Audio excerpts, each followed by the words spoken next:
50-ը մի ակնթարթում, բայց թիկունքում մի ամբողջ կենսագրություն, չեմպիոնական պատմություն, որը դարձրեց նրան լեգենդ։ 2000-ականների սկզբին համաշխարհային ռինգերում Մայք Թայսոնի, Ֆլոյդ Մեյվեզերի, Մենի Պակաուի, Լենոքս Լուիսի եւ այլ համաշխարհային աստղերի կողքին սկսեց փայլատակել նաեւ Վիկ Դարչինյան անունը։ Վանաձորցի մարզիկը, որը սիրողական բռնցքամարտում լուրջ հաջողություններ չէր գրանցել, տեղափոխվեց Ավստրալիա եւ այստեղ սկսեց կերտել իր չեմպիոնական ուղին։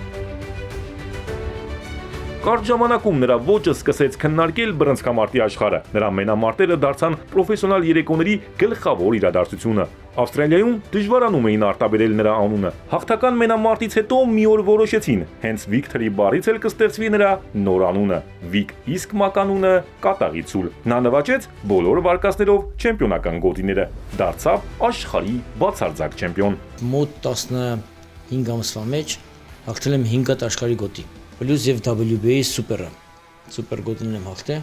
Պրոֆեսիոնալ բռնցքամարտում Վիկը միակ մարզիկն է, որն 9 անգամ նվաճել է աշխարհի չեմպիոնական գոտի։ 7 տարի անընդմեջ նա անպարտելի մնաց պրոֆեսիոնալ ռինգում։ Ընդհանուր 38 հաղթանակ, որից 27-ը նոկաուտով։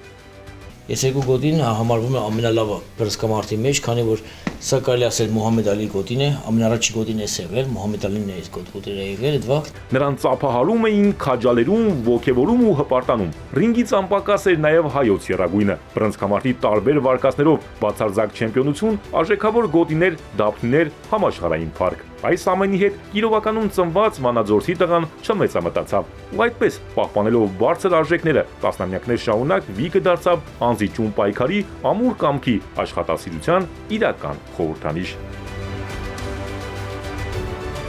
Արամ Մանուկյան, Էպիկենտրոն։